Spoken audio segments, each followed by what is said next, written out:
नमस्कार किसान भाइयों। साल के सबसे अच्छे मूली के रेट जो मार्केट से आपको मिल रहे होते हैं वो होते हैं जुलाई और अगस्त में जो मूली लगाई जाती है उनके रेट आपको साल के सबसे अच्छे मिल रहे होते हैं। इसके पीछे का एक मैं काला सच बताता हूँ। इसमें लगने वाली दो प्रमुख बीमारियां हैं। पहली रूट मैगोट, इसके अंदर जो मूली का कंद होता है उस पे एक लाइनिंग सी पड़ जाती है, उस पे अजीबोगरीब एड़ी तिरछी धारियां पड़ जाती हैं। आपके खेत के अंदर जमीन में एक अजीब सा कीड़ा होता है जो उसके ऊपर रेंग के मिट्टी के अंदर से आप मूली के कंद का ऊपर बहुत अजीब सी लाइनें बना देता है। ऐसी मूलियों को मार्केट से कोई रेट नहीं मिल रहे होते हैं। साथ में बरसात के मौसम में मूली के खेत के अंदर लगने वाली फंगस जनित बीमारियां, अगर आपके खेत में फंगस जनित बीमारियां आ गई तो देखते देखते आपका पूरा मूली का खेत खत्म हो जाता है। ये दो प्रमुख ऐसी समस्याएं हैं जो आपके मूली के खेत में आती हैं जब आप मूली की फसल लगा रहे होते हैं। आज हम आपको इस वीडियो में इन दो प्रमुख बीमारियों से बचाव का तरीका भी बताएंगे। साथ में आपको हम इस वीडियो में मूली की फसल लगाने के लिए खेत को कैसे तैयार किया जाता है, कौन सी वैरायटी लेनी है और कौन कौन सी सबसे ज्यादा जरूरी सावधानियां हैं वो रखनी है, वो सारी जानकारी आपको इस वीडियो में हम आज देने वाले हैं। तो आखिरी तक बने रहिएगा।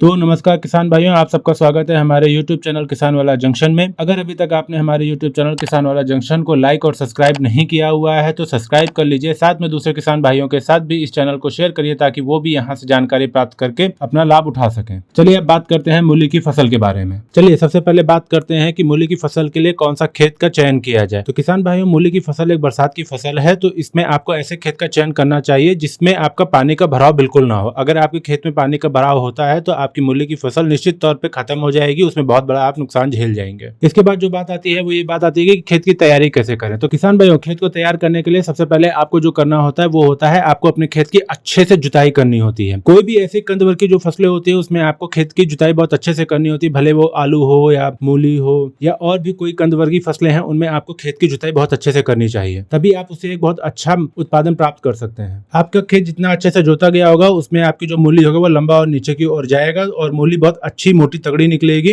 साथ में आपकी मूली का वजन भी अच्छा होगा। तो आपको अपने खेत की जुताई बहुत अच्छे से करनी होगी। अब बात करते हैं कि खाद कौन कौन से डालने हैं। तो किसान भाइयों, आपको इसमें देसी खाद को नहीं डालना होता है। अगर आपके पास में बहुत अच्छी देसी खाद है तो आप उसमें देसी खाद थोड़ी बहुत डाल सकते हैं। आपको 1 एकड़ के अंदर 1 ट्राली डालनी होती है, इससे ज्यादा आपको नहीं डालनी होती, क्योंकि मूली में देसी खाद की उपयोगिता उतनी ज्यादा नहीं होती। अगर आप डालते हैं तो उससे आप भारी नुकसान प्राप्त कर सकते हैं। जो आपको देसी खाद से प्रॉफिट होने वाला होता है उसकी वजह से आप नुकसान झेल जाएंगे अगर आप मूली की फसल में देसी खाद डालते हैं तो। इसके बाद बात आती है रासायनिक खादों की। तो इस फसल में रासायनिक खादों की बहुत ज्यादा इंपॉर्टेंस होती है। तो आप लोगों को रासायनिक खादों की जो डालना होते हैं वो इस तरीके से हैं, जो बेसल डोज में आप लोगों को उपयोग करनी है। सबसे पहले जो आपको खाद डालनी है वो डालनी है single super phosphate. Single super phosphate में आपको एसएसपी के अंदर आपको कैल्शियम भी मिल जाएगा, फास्फोरस भी मिल जाएगा, साथ में आपको सल्फर भी मिल जाएगा। इसके अंदर आपको 35 से 40 किलो आपको लेना है डीएपी। तो कुछ मात्रा आपकी जो फास्फोरस की है वो मिल जाएगी डीएपी से। ये जो फसल होती है 35 से 40 दिन की होती है, इसलिए हम लोगों को बेसल डोज में बहुत अच्छे से खादों को डालना होता है ताकि ये 35 से 40 दिन में आपका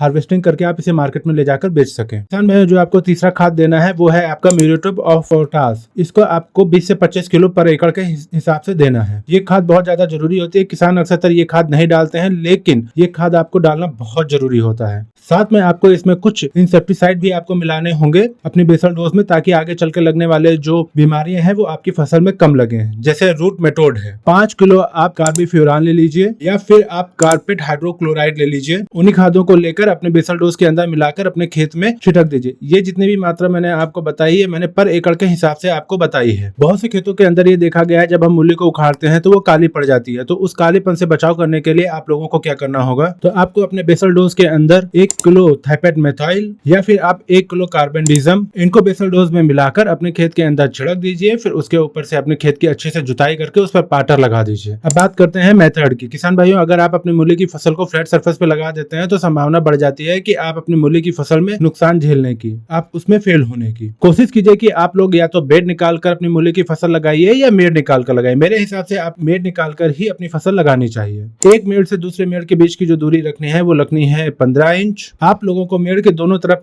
मूली की बुआई करानी है हाथों से। जो आपको बीच की दूरी रखनी है, आपको एक बीज से दूसरे बीच की दूरी जो रखनी है वो रखनी है कम से कम 3 इंच। किसान भाइयों, आपको बहुत ज्यादा गहरी बिजाई करने की जरूरत नहीं है। अगर आप बहुत गहरी बिजाई करते हैं तो आगे चलकर आपको बहुत ज्यादा समस्याएं मूली की फसल में देखने को मिल जाती हैं। किसान भाइयों, अगर आप अपनी मेड़ के ऊपर बुआई करते हैं मूली की, तो बरसात के मौसम में जब बारिश होती है तो उसमें जो पानी भरता है आपके खेत में वो मेड़ की खाड़ियों के बीच से होते हुए खेत से बाहर निकल जाता है, जिससे आपकी फसल में लगने वाली बीमारियों के चांसेस बहुत कम हो जाते हैं और फसल भी हष्ट-पुष्ट चलती रहती है। अब बात करते हैं बीज मात्रा की। तो आपको पर एकड़ के हिसाब से आपको 2.25 किलो से लेकर 2.5 किलो बीज की ही आवश्यकता होती है। इसके बाद बात आती है वैरायटी की कि कौन सी वैरायटी आपको इस समय लगानी चाहिए। तो इस समय आपको पालक पत्ता वाली जो मूली आती है उसको लगाना चाहिए। पालक पत्ता वाली मूली जो होती है वो अदर वैरायटी की अपेक्षा इनका जो कंद होता है वो बहुत अच्छा होता है, साफ सुथरा और सफेद होता है। साथ में इनका उत्पादन और ये 30 से 35 दिन में तैयार भी हो जाती है और इनमें लगने वाली बीमारियां भी कम होती हैं। पालक पत्ता वाली मूली के अंदर जो कुछ वैरायटी आती हैं वो है